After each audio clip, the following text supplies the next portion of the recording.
옆 사람과 같이 인사할까요? 이렇게 인사하겠습니다. 은혜 많이 받으시기 바랍니다. 은혜 받으시기 바랍니다. 우리 여러분 오른편에 현수막을 바꿨습니다. 현수막을 필리핀 안에서 맞추면 저렴하다고 그래서 두 달마다 바꾸기로 합니다. 이번 3, 4월 주제는 복음 그리고 자유입니다. 복음이 우리 모두에게 자유와 행복을 안겨다 줄 믿습니다. 복음은 항상 좋은 소식입니다. 복된 소식, 유앙겔리온이라는 말은 항상 좋은 소식이거든요.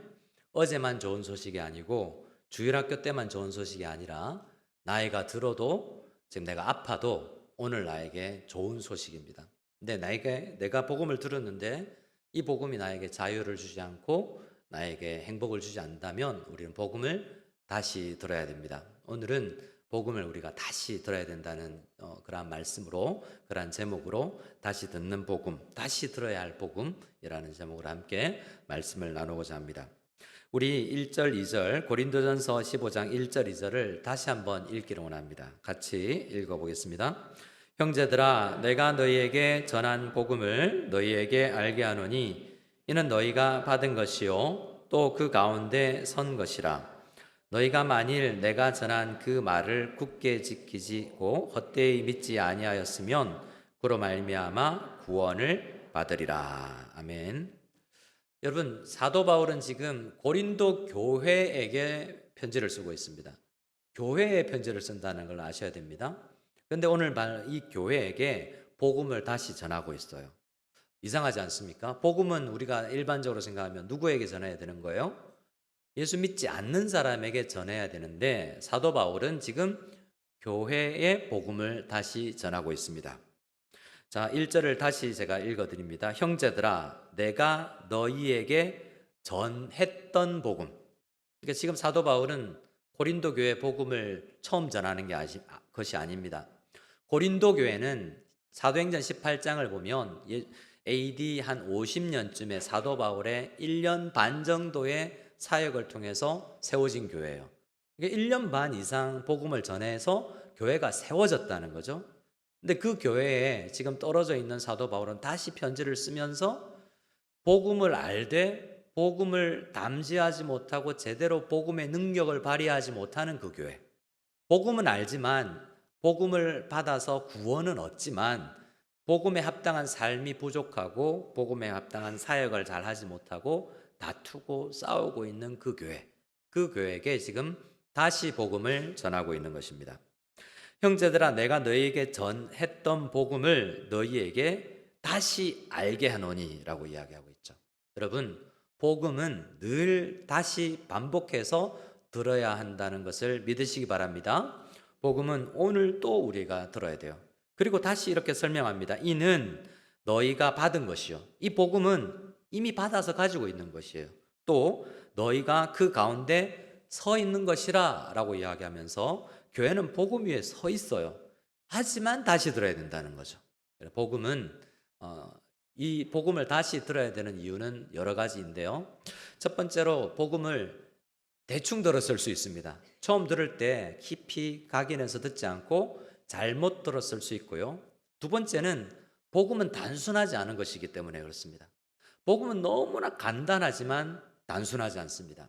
그래서 팀 켈러라는 목사님은 복음은 절대로 단순하지 않다라고 이야기하면서 복음은 다시 듣고 또 들어야 할 만큼 풍성한 내용을 가진 것이어서 복음을 또 다시 들어야 된다라고 말하고 있는 것입니다.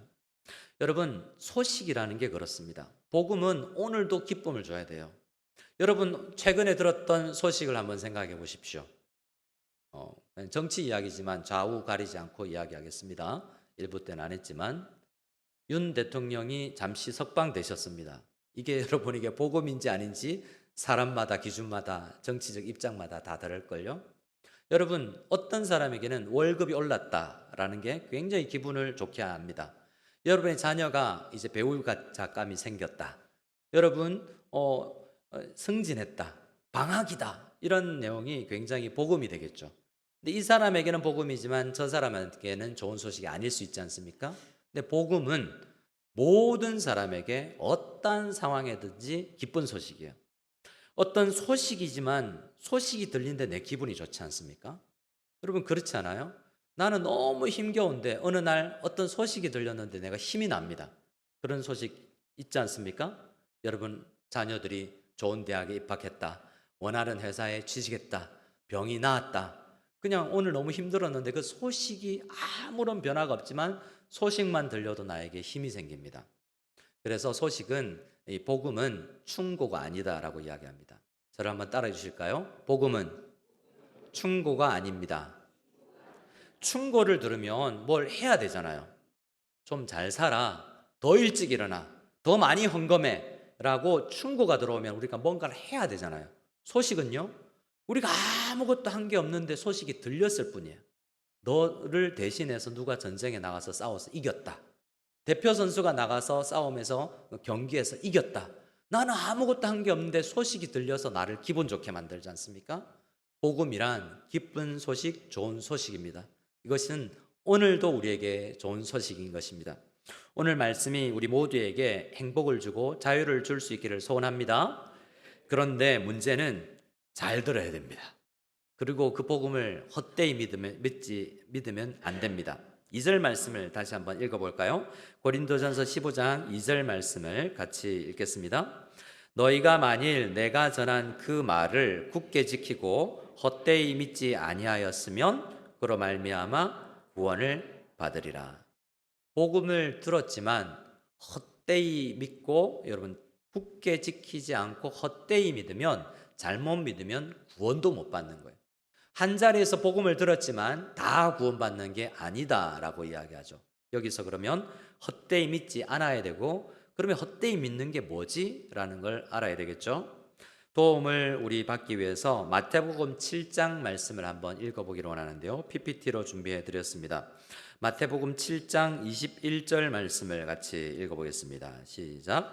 나더러 주여 주여 하는 자마다 다 천국에 들어갈 것이 아니요 다만 하늘에 계신 내 아버지의 뜻대로 행하는 자라야 들어가리라. 여기 말씀에 천국 들어가는 비결을 말씀해 주고 있지 않습니까? 누가 구원받을 것인가? 천국 들어갈 것인가? 이건 농담입니다, 여러분. 웃어야 됩니다. 왜 주여 삼창을 합니까?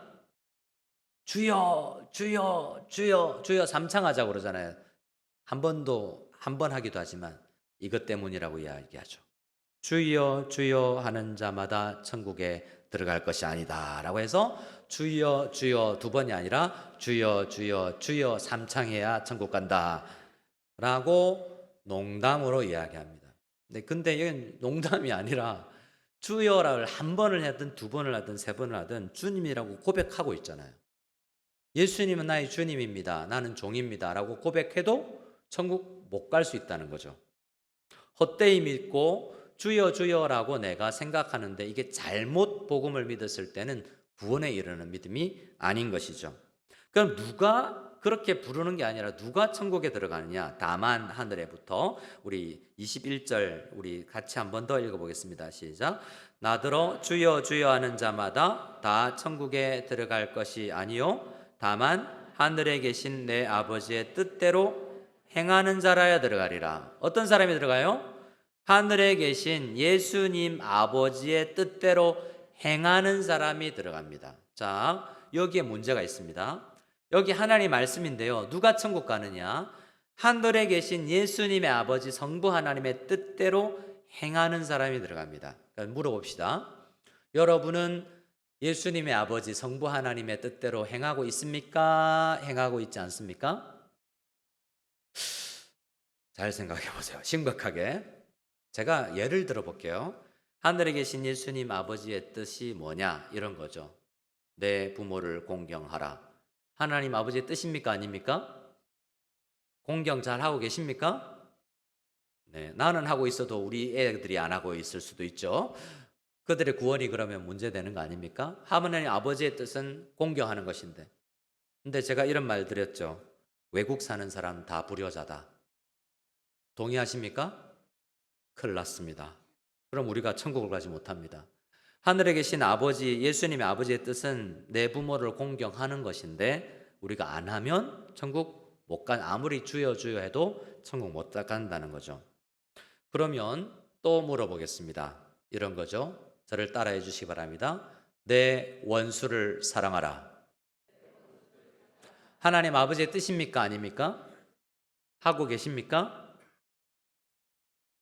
원수가 누군지 해야죠. 우리 남편 생각하면 내가 그래도 사랑하고 있는데, 근데 진짜 내 마음을 확 긁어놓고 진짜 내 마음을 후벼놓는 그 원수는 사랑하기 힘들고 안 하고 있으면 어떻게 돼요? 천국 아무리 주여 주여 기도해도 천국 못 갑니다. 많은 게 있죠. 아내를 사랑하라. 예수님처럼 죽도록 사랑하라. 남편들이요. 아내들이요. 남편에게 복종하라. 교회가 하나님께 복종하듯이 복종하라. 이거 안 하면 천국 못 가는 거 아닙니까? 근데 심각하게 받아들여야 돼요. 22절을 읽으면 더 심각해집니다. 22절까지 읽어보겠습니다. 마태복음 7장 22절입니다. 그날에 많은 사람이 나더러 이르되 주여 주여 우리가 주의 이름으로 선지자 노릇하며 주의 이름으로 귀신을 쫓아내며 주의 이름으로 많은 권능을 행하지 아니하였나이까 하리니. 그러니까 아무리 주여 주여 하고 주의 이름으로 선지자 노릇했다고 이야기하고 주의 이름으로 귀신도 쫓아내보고 주의 이름으로 많은 권능을 행했어도 잘못 믿으면 천국 못 간다. 못하면 하늘에 계신 예수님의 아버지 성부 하나님의 뜻대로 살지 않으면 천국 못 간다. 행위가 아무리 그래도 천국 못 간다라고 이야기합니다. 근데 문제는 그럼 어떻게 되죠? 사실은 이 말씀을 잘 읽으면 아무도 구원받지 못해요. 누가복음 13장 26절 하나 더 보탭니다. 누가복음 13장 26절을 같이 읽어볼까요? 그때 너희가 말하되 우리는 주 앞에서 먹고 마셨으며 주는 또한 우리를 길거리에서 가르치셨나이다 하나. 자, 예수님 2000년 전에 예수님께서 산상보훈할 때 설교 직접 들었던 사람, 그리고 주님께서 가르치는 다양한 성경 말씀을 직접 가르침 받은 저자 직강, 이런 거 받은 사람들도 천국 못 갑니다. 못 안 하면 하늘에 계신 아버지의 뜻대로 행하지 아니하면. 다시 말씀드립니다. 그러면 아무도 못 가는 거예요. 목사는 가는가? 목사님, 장로님, 권사님 아무도 못 가요. 왜냐하면 우리는 세 가지 한계가 있기 때문입니다. 첫 번째, 하늘에 계신 아버지의 뜻을 다 알 수가 없어요. 알아야 행할 텐데 알 수가 없습니다. 두 번째, 알아도 행할 능력이 없습니다. 여러분, 안다고 다 행할 수 있습니까? 원수를 사랑하라. 알지만 행할 능력이 우리에게 없습니다. 그리고요, 행할 능력이 있어도 순종하지 않으려는 우리 내부의 이 불순종의 마음이 있기 때문에 그렇습니다. 여러분, 해야 된다는 것도 알고 내가 할 수 있는 능력이 있어도 하지 않을 수도 있습니다. 여러분에게 지금 예배드리고 멀티내셔널 나가면서 거리인 구글하는 사람이 100페소만 주십시오, 10페소만 주십시오 하면 여러분에게 10페소가 있고 그것이 그 하나님을 기뻐하게 되는 것이라는 걸 알아도 내가 하지 않으면 불순종하는 거잖아요. 마치 그것처럼 우리는 다 안 돼요. 하나님 아버지의 뜻을 다 알 수도 없고 안다고 해도 할 능력도 없고, 능력이 있다 한들 그걸 할 수 있는 순종의 마음이 우리 많은 사람들에게 없기 때문에 우리는 구원을 받을 사람이 아무도 없습니다. 그래서 마태복음이나 누가복음에서는 왜 우리를 이렇게 말씀하냐면 이렇게 행함으로 구원받을 사람은 아무도 없다는 이야기를 하는 겁니다. 어떻게 구원받느냐? 하나님 아버지의 뜻을 다 알고 하나님의 아버지의 뜻을 다 순종하고 다 행한 한 분, 오직 한 분밖에 없는 그분을 믿어서 구원받는 것입니다. 이 세상에는 아무도 하나님의 아버지의 뜻을 알 수 없는데 우리 예수님은 이 땅에 오실 때부터 죽기를 각오하고 날 위해서 죽어야 된다는 목표를 알고 오신 거예요.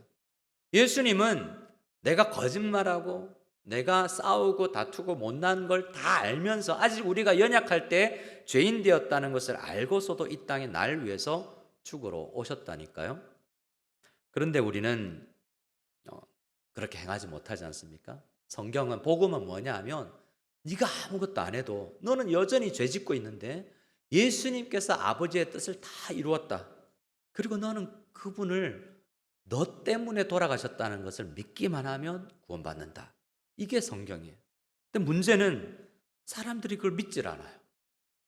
사람들이 그걸 믿지 않는다는 게 문제가 있습니다. 두 번째는 그걸 어제는 믿었습니다만 오늘 복음의 효과가 나한테 일어나지 않고 있고 구원은 받았지만 그 나머지 문제에 복음이 역할을 하지 않고 있다는 것이 우리 모두의 문제가 되는 것입니다. 우리 복음의 내용을 좀 더 살피면서 함께 말씀을 나눌까 합니다. 고린도전서 15장 3절에서 8절까지가 복음의 내용인데요. 사도 바울이 복음을 다시 들어야 된다라고 이야기하고 나서 복음은 이런 거야 라고 3절에서 8절까지 기록하고 있습니다. 같이 한번 읽어보겠습니다. 시작. 내가 받은 것을 먼저 너에게 전하였노니 이는 성경대로 그리스도께서 우리 죄를 위하여 죽으시고 장사낸 바 되셨다가 성경대로 사흘 만에 다시 살아나사 게바에게 보이시고 후에 12 제자에게와 그 후에 500여 형제에게 일시에 보이셨나니 그 중에 지금까지 대다수는 살아있고 어떤 사람은 잠들었으며 그 후에 야고보에게 보이셨으며 그 후에 모든 사도에게와 맨 마지막에 만삭되지 못하여 난 자 같은 내게도 보이셨느니라. 아멘. 이 말씀은 복음의 내용을 요약한 것인데요. 더 압축하면 예수님께서 내 죄를 위해서 죽으시고 나의 천국 생활을 위해서 부활하셨다라는 것이 복음의 내용이에요. 너무나 간단한 것을 다시 전하고 있습니다.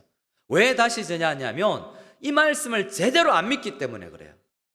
먼저 3절에는 이렇게 이야기합니다. 내가 받은 것을 먼저 너희에게 전하였노니. 여러분이 만약에 복음을 들었으나 전하고 있지 않다면 복음을 다시 들어야 됩니다. 여러분, 복음을 전하고 있습니까? 사도 바울은 복음을 받았는데요, 이걸 전하고 싶어서 안달이 나 있습니다. 내 온 직업을 그만두고 이 복음 전하는 일만을 해도 이건 좋은 일이다 생각하고 복음을 전하고 있습니다. 그만큼 사도 바울은 복음을 확신하고 있는 것입니다. 복음은 너무나 간단하고 너무나 간략하게 요약할 수 있지만 이것을 확신하게 믿고 있느냐 믿고 있지 않느냐가 우리에게 첫 번째 관건이에요. 여러분, 복음을 믿으십니까? 복음이 정말 나를 위해서 예수님께서 죽으셨다는 것을 믿으십니까? 여러분, 여러분에게 누가 밥 사주면 여러분 그냥 지나갑니까? 지나가지 않군요.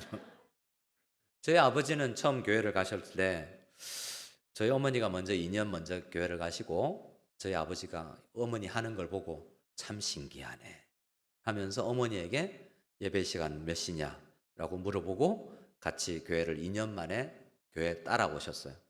그리고 교회를 몇 번 따라왔다 보니까 교회에서 뭘 줘요? 밥을 줘요. 그래서 저희 아버지가 저한테 물었어요. 헌금을 내가 밥을 공짜로 먹고 왔는데 돈을 얼마나 내야 되냐라고. 어르신들은 공짜 밥 먹는 게 너무 불편하다는 거죠.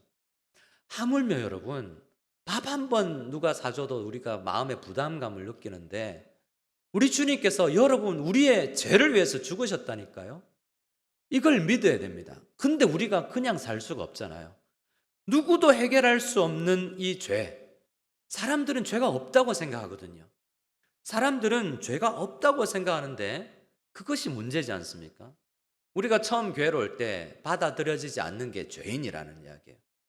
수많은 사람들이 내가 죄인이다 이 문제를 받아들이지 않습니다. 저도 전도를 많이 해보고 교회 오는 사람들에게 남편들 끌고 와서 남편이 와 있는데요, 새가족 공부해보면 죄인 복음을 설명하려면 꼭 죄라는 걸 설명해야 되지 않습니까? 근데 그 서울대 나오고 서울대학원까지 나온 그 사람이 죄인이라는 걸 인정하잖아요. 세상에서 아무리 살펴봐도 나만큼 그래도 잘 산 사람 없다고 생각해요. 네, 한번 여러분 물어보겠습니다. 우리가 조선시대에 살고 있고 왕이 임금님이 행차하고 있습니다. 임금님의 우리 고무신을 벗어서 던졌습니다. 어떻게 되겠습니까? 임금님에게 고무신을 벗어 던졌어요. 어떻게 돼요? 사형 능지처참이에요. 사형의 능지처참입니다. 삼족을 멸하라 이렇게 되는 거죠. 여러분, 죄는, 그런데 옆 사람은 그냥 할아버지 뺨 때려도 그냥 아이고 귀여워 이러고 가잖아요. 죄는 어떤 대상이냐에 따라서 죄가 달라집니다. 성경은 하나님이 없다 하는 것도 죄라고 이야기합니다. 하나님이 얼마나 조선시대 임금하고 비교할 수가 없는 높은 분인데 그분이 없다라고 존재를 인정하지 않는 것 자체가 죄라고 이야기하는 거예요. 우리나라의 법원은 알아도 하나님 나라의 법의 기준에 보면 우리가 다 죄인인 것을 알 수가 있습니다. 성경은 죄를 지으면 죽는다고 이야기합니다. 성도님들 가운데 죽을 수밖에 없었던 우리를 살려주시니라고 기도를 하는 경우가 가끔 있는데요. 맞는 이야기입니다. 하지만 바른 기도는 이것입니다. 따라해 주시기 바랍니다. 죽었던 우리를, 에베소서에는 죽었던 우리를 살려주셨다라고 이야기하고 있어요. 나 한 번도 죽은 적이 없는데? 라고 생각하시죠? 성경은 죄를 지으면 바로 하나님 아버지와 단절이 된다고 이야기합니다. 하나님 아버지와 단절된 게 죽음이에요. 영혼과 몸이 분리되는 것이 죽음이라고 생각하지만 우리는 하나님 아버지로부터 떨어지면 다 죽음이에요. 여러분, 아담이 몇 살에 죽은지 아십니까? 아담? 죄를 지었던 아담은 성경의 창세기에 보면 930년을 살다가 죽었어요. 그럼 몇 살 때 선악을 알게 하는 나무의 실과를 먹었을까요? 죄는 언제 지었을까요? 성경에 안 나옵니다. 아마 자녀가 없을 때이기 때문에 한 30대 전에 지었겠죠? 죄 짓고 900년을 살았잖아요. 안 죽은 거 아니에요? 근데 성경은 선악과를 따먹자마자 하나님 아버지와 단절이 일어나서 죽었다고 이야기합니다. 그러니까 이 세상에 많은 부자들, 예수님 없다라고 이야기하는 많은 부자들 다 죄인이어서 죽어 있는 상태예요. 지난주에 거지 나사로와 부자 이야기를 들었지 않습니까? 돈 많아도 권력이 많아도 힘이 있어도 하나님 아버지를 믿지 않으면, 죄를 지으면 아버지와 단절이 되어 있기 때문에 죽은 거예요.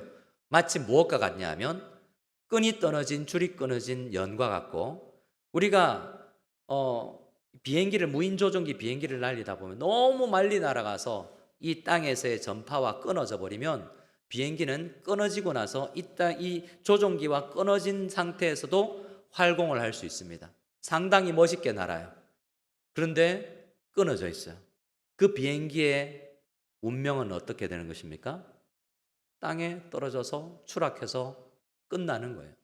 우리는 대부분 누가 부럽냐면 예수님 없어도 교회 안 다녀도, 예수 안 믿고 주일날 신랑 근처로 골프 치러 다니는 사람들이 부러운 거예요. 안 부럽군요. 그러니까 때로는 예수 안 믿어도 너무 건강하고 예수 안 믿어도 너무 잘 사는 사람들 보고 부러울 정도라고요. 하지만 성경은 그들을 하나님에게서 끊어져 있는 죄인이라고 이야기합니다. 근데 문제는 우리도 그렇게 죄 짓고 있었는데 예수님께서 우리의 죄를 위해서 죽으셨대요. 근데 이걸 사람들이 안 받아들이는 거예요. 3절을 같이 한번 더 읽어볼까요? 3절을 같이 한번 더 읽습니다. 시작. 내가 받은 것을 먼저 너에게 전하였노니 이는 성경대로 그리스도께서 우리 죄를 위하여 죽으시고, 무엇대로 그리스도께서 우리 죄를 위하여 죽으시고요? 성경대로. 유대인들은 이 복음을 안 받아들였습니다. 이 고린도 지역에 유대인들도 많았는데요, 사도 바울도 먼저 유대인이었어요. 유대인이었던 사도 바울이 사울이었을 때 예수께서 너의 죄를 위해서 죽으셨다, 그는 그리스도 곧 메시아였다라는 이야기를 듣자마자 뭐야, 어리석은 허탄한 이야기구나 라고 안 받아들였대요. 왜냐하면 유대인들이 가지고 있는 메시아관은 오셔서 경제적으로 정치적으로 우리에게 자유를 줘야 되는데, 흉악범이나 매어 달려 죽는 십자가의 메시아가 죽었다니 못 받을 이야기라는 거죠. 근데 그걸 사도 바울은 깨닫고 나서 뭐라고 그럽니까?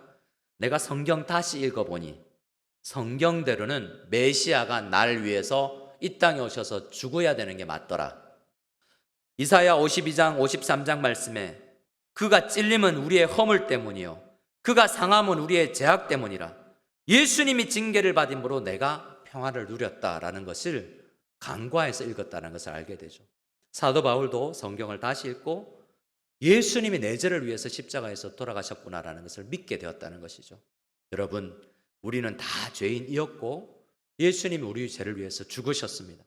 이것을 믿는 사람에게는 그 힘이, 능력이 우리에게 구원을 열매 맺게 할 뿐만 아니라 우리에겐 맞는 많은 문제의 해결이 이 복음에 있다고 이야기하기 때문에, 예수께서 나의 죄 때문에 십자가를 지시고 죽으셨다는 것을 믿고 모든 우리에게 주어져 있는 가장 큰 문제, 죄뿐만 아니라 우리에게 있는 우리 인생의 많은 문제들을 해결하고 너끈히 이겨낼 수 있는 우리가 다 될 수 있기를 소원합니다. 우리에게 어떤 문제가 있습니까? 우리는 또 구원하셔서 주님께서 우리를 살려주시기 위해서 부활하셨는데요, 그것도 믿지 않기 때문에 살아있는 사람이 되었는데 죽은 사람처럼 살아가는 우리가 되어 있는 것을 보게 됩니다. 뭐가 우리를 예수 믿고 구원을 확신이 있으나 이 땅에서 살면서 뭐가 우리를 예수 안 믿는 사람처럼 죽은 사람처럼 살아가게 만드냐면 우리 주변에 있는 많은 문제들이죠. 여러분, 질병이 있으면 암이 진단을 받으면 우리가 하나님에 대한 믿음을 흔들리는 경우가 있습니다. 여러분, 저를 한번 따라해 주시기 바랍니다. 암을 묵상하지 말고 암을 주신 하나님을 묵상하라.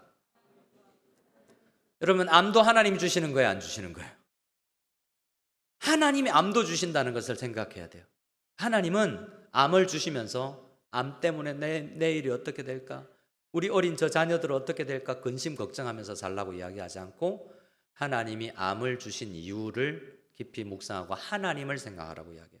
그러면요, 암이라는 문제가 나를 너무 어렵게 하지만 이 암에 의해서 내 소망이 흔들리지 않습니다. 그 중에서도 믿음으로 그 투병 생활하면서 다른 사람에게 선한 영향을 끼치는 사람이 돼요. 돈 문제가 없어서 여러분 흔들립니까? 많은 사람들이 우리에게 있는 다양한 문제들로 우리는 하나님 앞에 흔들리는 신앙을 가지고 있는데요, 복음을 진짜 믿으면 사도 바울은 이렇게 이야기합니다. 사망아, 너의 쏘는 것이 무엇이냐? 우리에게 가장 큰 위협을 주고 우리를 두렵게 하는 사망이라는 문제가 두렵지 않다는 거죠. 왜요? 복음이 사망을 이겨내기 때문에. 우리에게 있는 수많은 문제들이 복음 앞에서 다 무릎 꿇게 됩니다. 믿으시기 바랍니다. 우리에게는 예수님께서 죽음의 문제를 해결하실 뿐만 아니라 우리는 부활하신 예수 그리스도께서 첫 열매가 되심으로 4절 말씀을 같이 읽고 더 이야기해 볼까요? 4절 말씀을 다시 한번 읽기를 원합니다. 4절 말씀을 다시 읽겠습니다. 시작. 되셨다가 성경대로 사흘 만에 다시 살아나사. 여러분, 죽었으나 죽음이 그를 가두지 못하고 3일 만에 부활하셨는데 이게 나와 무슨 상관이냐? 사도 바울은 고린도전서 15장 지금 이 본문에서 부활이 주는 유익에 대해서 설명하고 있어요. 지금 우리는 지난주부터 사순절, 십자가를 묵상하는, 고난을 묵상하는 40일의 기간을 지나고 있는데요, 그 기간 중에 고난주간은 특별 새벽기도도 합니다. 그런데 부활은 하루만 지켜요. 부활주일 하루만. 사실 기념하고 묵상해야 될 것 중에 십자가도 중요하지만 십자가보다 더 40일이 아니라 400일을 부활을 묵상해야 됩니다. 부활은 무엇이냐면 우리 성도들의 자긍심이요, 우리를 생기 있게 만드는 것이고, 나는 절대로 죽지 않는다. 사망아, 네가 아무리 나한테 사탄이 와서 너 마치 검사처럼 너 죄 지었지, 어제도 거짓말했지, 너 그러다가 천국 못 간다라고 우리를 두렵게 해도 사망아, 너의 쏘는 것이 무엇이냐라고 담대히 말할 수 있는 이유는 우리는 예수 믿는 순간 누구와 접붙임 받고 누구와 한 몸이 되냐면 예수 그리스도가 아니라 부활하신 예수 그리스도와 한 몸이 되는 것입니다. 누구와 한 몸이 된다고요? 부활하신 예수 그리스도와 한 몸이 되는 것입니다. 부활하신 예수 그리스도께서는 지금도 몸을 가지고 계시면서 하나님 보좌 우편에서 우리와 한 몸을 이루어서 우리의 아픔을 그도 아시고 우리의 모든 고통을 그도 함께 하시며 우리를 위해서 한 몸 이룬 우리가 그의 영양분을 공급받게 되어 있는 것입니다. 그렇기 때문에 어떤 어려움이 와도 우리는 넘어지지 않게 되는 것이에요. 복음이 주는 능력은 굉장히 대단합니다. 우리나라의 OECD 자살률을 검사해 보면 어느 나라가 1위일까요? 타의 추종을 불허하게 우리 조국 대한민국이 1위를 연임하고 있습니다. 어떤 율로요? 자살률로요. OECD 국가 자살률 1위예요. 1960년대, 70년대 제가 처음 글을 읽을 때만 해도 자살률이 높은 나라는 돈 많은 나라, 스칸다나비아 이쪽 나라였어요. 유럽권이었습니다. 근데 당시에는 자살률이 그곳이 제일 많았어요. 지금은 우리나라가 제일 많습니다. 그러면 여러분, 아시아에서 자살률이 제일 낮은 나라가 어딘지 아십니까? 왜 물어볼까요? 필리핀입니다. 아시아 전 세계 자살률 174위, 작년 기준으로. 여러분, 우리는 복음을 가지고 있는데 여러분, 이 가톨릭에서 가진 복음의 영향이라고도 할 수 있겠죠. 어쨌든 여러분, 우울감. 복음을 믿었는데 왜 우리가 우울해질까요? 우리뿐만 아니라 우리 자녀들에게 있는 그 우울한 문제. 물론 병에 걸릴 수가 있습니다. 여러분, 우리에게는 수많은 문제들이 있지 않습니까? 관계의 문제. 에베소서 말씀을 보면 복음은 중간에 막힌 담을 헐어버린다고 이야기하고 있습니다. 원수도 사랑할 수 있는 능력을 복음이 준다고 이야기합니다. 교회에 있는 수많은 다양한 관리 부든 무슨 문제든 복음이 해법을 줍니다. 근데 우리는 복음을 복음처럼 믿지 않고 있어요. 주님은 부활하시면서 살려주는 영이 되었다라고 고린도전서 15장 45절에 이야기합니다. 기록된 바 첫사람 아담은 생명이 되었다 함과 같이 마지막 아담 예수 그리스도는 부활하시면서 살려주는 영이 되었습니다. 살려주는 영을 만날 수 있기를 소원합니다. 어떤 것에 비유할까 고민하다가 이런 걸 생각해내었습니다. 여러분 어릴 때 장난감 없을 때, 게임기 없을 때 얼음땡 놀이 해보신 분? 얼음땡 놀이 해보셨습니까? 한번 해보겠습니다. 옆 사람하고 한번 해보겠습니다. 얼음땡입니다. 술래가 있어야 됩니다. 제가 술래를 하고 여러분 가까이 가면 여러분 어떻게 해야 됩니까? 자, 해봅시다. 제가 가까이 왔습니다. 여러분 어떻게 합니까? 잡히려고 그러면 얼음. 정일태 준사님 얼음인데 왜 움직이세요? 얼음인데 얼음이면 어떻게 됩니까? 못 움직이잖아요.